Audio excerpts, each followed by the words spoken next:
Cordial salud, mi nombre es Cristian Castañeda, estudiante del programa de Ingeniería Industrial. Eh, a continuación, bueno, primero antes que nada les muestro mi documento de identidad y vamos a vengo a sustentar un ejercicio acerca de la segunda ley de Newton mediante una representación en un software, el cual vamos a, teniendo en cuenta los parámetros indicados por el tutor, eh, tenemos en cuenta que vamos a trabajar con una superficie de madera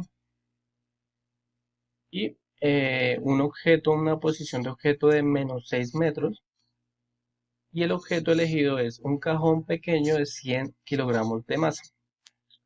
Entonces, aquí activamos el diagrama de cuerpo libre, en donde pues se representa mediante los vectores las fuerzas que se van a efectuar en este ejercicio.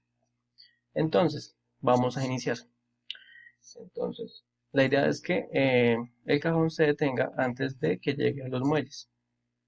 Iniciamos y nos detenemos. Bueno, entonces, aquí como podemos evidenciar, tenemos una fuerza aplicada de 548,37 newton, una fuerza de fricción de -294 newton, y teniendo en cuenta como la fuerza neta es la sumatoria entre la fuerza aplicada y la fuerza de fricción, nos da 254,37 newton. Teniendo en cuenta que la fuerza de fricción va en sentido opuesto a la fuerza aplicada, entonces por eso nos da 254,37 newton, teniendo en cuenta que la fricción es una cifra, el- se representa en cifras negativas por, precisamente como les había comentado, es una fuerza opuesta a la fuerza aplicada. Entonces vamos a mirar la aceleración, que en este caso fue 2,54 metros por segundo al cuadrado, cabe anotar.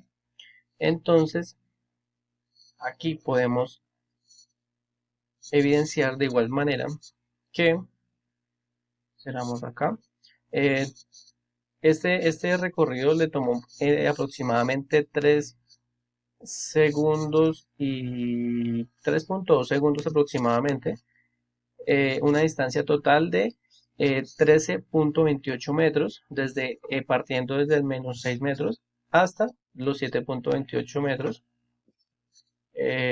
Entonces podemos decir que como la aceleración se representa como un movimiento exponencial, entonces pues en este caso es una aceleración constante hasta la posición final. ¿Listo? Entonces, aquí, ¿qué podemos también decir? Entonces, aquí teniendo en cuenta como la fuerza de fricción es la que efectúa, entonces por eso nos da este margen de tiempo o este tiempo final. Entonces, ahora para la segunda parte vamos a utilizar una superficie de hielo y vamos a retornar a nuestro punto de partida. ¿Listo? Entonces, teniendo en cuenta que vamos a trabajar con la misma fuerza aplicada, vamos a iniciar esto acá y nuevamente. La idea es que no toque los muelles. Entonces, en este caso, podemos evidenciar, trabajando con la misma fuerza aplicada de 548,37 newton, podemos evidenciar lógicamente que como es una superficie de hielo y es resbalosa, entonces no presenta una fuerza de fricción, no presenta la resistencia eh, mediante la fricción del suelo. Entonces, en este caso la fricción es cero y la fuerza neta es de 548,37 newton.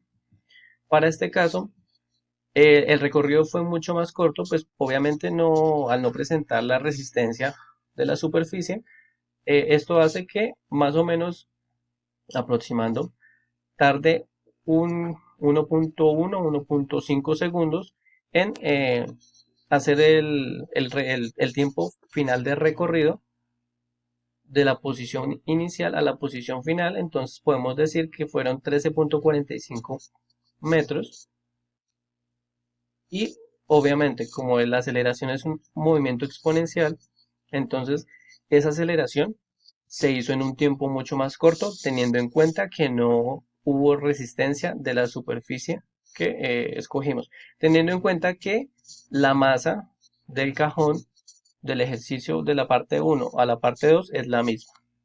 Entonces ahora mi pregunta para mis compañeros es la siguiente. Entonces, ¿en qué influiría si este cajón si se le aumentara la masa al cajón? Entonces, ¿qué comportamiento tendría? ¿Cuál sería su aceleración?